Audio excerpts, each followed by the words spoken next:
বাংলাদেশি পর্যটকদের জন্য ভারতের বিশেষ ৩০ দিনের ভিসা, বাধ্যতামূলক গ্যারান্টার ও শর্ত জানাবো বিস্তারিত। আপনি কি ভারত ভ্রমণের পরিকল্পনা করছেন? তাহলে সঠিক জায়গায় এসেছেন। Welcome to Indian tourist visa news. আমরা এখানে প্রতিদিনের ভিসা আপডেট, ইমিগ্রেশন নীতির পরিবর্তন, আবেদন প্রক্রিয়া এবং ট্রাভেল অ্যাডভাইজরির ভিডিও আপলোড করি। আপনি যদি বাংলাদেশ বা অন্য কোনো দেশ থেকে ভারত যেতে চান, তাহলে আমাদের ভিডিওগুলো আপনার কাজে লাগবে। আমাদের চ্যানেলটি সাবস্ক্রাইব করুন এবং বেল আইকনটি প্রেস করুন, যাতে প্রতিটি আপডেট সবার আগে আপনার কাছে পৌঁছে যায়। বাংলাদেশি পর্যটকদের জন্য ভারত ভ্রমণে নতুন মাত্রা যোগ করে গৃহীত একটি সিদ্ধান্তে ভারত সরকার ৩০ দিন মেয়াদে একটি বিশেষ ট্যুরিস্ট ভিসা চালু করতে যাচ্ছে। এই ভিসার আওতায় আগত পর্যটকরা একটানা ২৯ দিন ভারতে অবস্থান করতে পারবেন এবং ৩০তম দিনের মধ্যে নিজ দেশে ফিরে যেতে বাধ্য থাকবেন।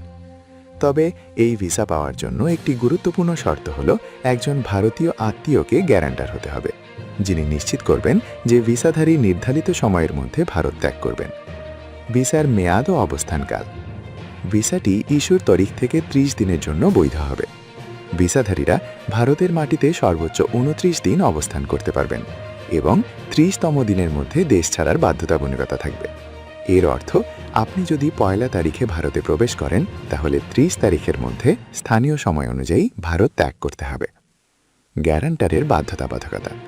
ভিসার জন্য আবেদনের সময় একজন ভারতীয় নাগরিককে গ্যারান্টার হিসেবে উল্লেখ করতে হবে। এই গ্যারান্টার ভারত সরকারের কাছে লিখিতভাবে দায়িত্ব নেবেন যে ভিসাধারী নির্ধারিত ৩০ দিনের মেয়াদের মধ্যে ভারত ত্যাগ করবেন। ভিসাধারী সময় মতো ফিরে না গেলে গ্যারান্টারকে আইনি জটিলতার সম্মুখীন হতে পারে। অন্যান্য সম্ভাব্য শর্ত। পর্যটন ভিসা সাধারণত অপরিবর্তনীয় ও extendable, non extendable and non convertible হয়ে থাকে। বাংলাদেশি নাগরিকদের জন্য নির্দিষ্ট আবেদনপত্র ব্যবহারের নির্দেশনাও থাকতে পারে। এছাড়া টানা অবস্থানের সময় ছাড়াও পুরো ভ্রমণে একটি নির্দিষ্ট সময়ের বেশি থাকার উপর নিষেধাজ্ঞা থাকতে পারে। প্রক্রিয়াকরণ ও জটিলতা। ভিসা প্রক্রিয়াকরণের সময় কেস টু কেস ভিত্তিতে পরিবর্তিত হতে পারে, তাই ভিসা নিশ্চিত হওয়ার আগে টিকিট বা হোটেল বুকিং না করার পরামর্শ দেওয়া হচ্ছে। এছাড়াও কিছু নির্দিষ্ট দেশের নাগরিকদের মতো বাংলাদেশিদের ক্ষেত্রেও ভারতে ভিজিটের মাঝে একটি নির্দিষ্ট ব্যবধান, যেমন ২ মাস থাকার নিয়ম প্রযোজ্য হতে পারে। ভিসা নীতি প্রসঙ্গ। যদিও ট্যুরিস্ট ভিসা ইটিভি সাধারণত অনেক দেশের নাগরিকদের জন্য ৩০ দিনে থাকার সুবিধা দেয়, তবে বাংলাদেশি নাগরিকদের জন্য এই সুবিধা বর্তমানে চালু নেই। বর্তমানে বাংলাদেশিদের জন্য সাধারণ ট্যুরিস্ট ভিসা পেতে ভারতীয় হাইকমিশন বা কনসুলেট অফিসে সরাসরি আবেদন করতে হয়। ভারত ও বাংলাদেশ সম্প্রতি কূটনৈতিক সম্পর্ক স্বাভাবিক করার অংশ হিসেবে ভিসা পরিষেবা পুনরুদ্ধারের উদ্যোগ নিয়েছে, তবে বাংলাদেশিদের জন্য ভিসা এখনও চালু হয়নি। নির্দিষ্ট কিছু ভিসার ক্ষেত্রে ভারতে পৌঁছানোর পর নির্দিষ্ট সময়ের মধ্যে এফআরআরও বা এফআরওতে নিবন্ধন বাধ্যতামূলক হতে পারে।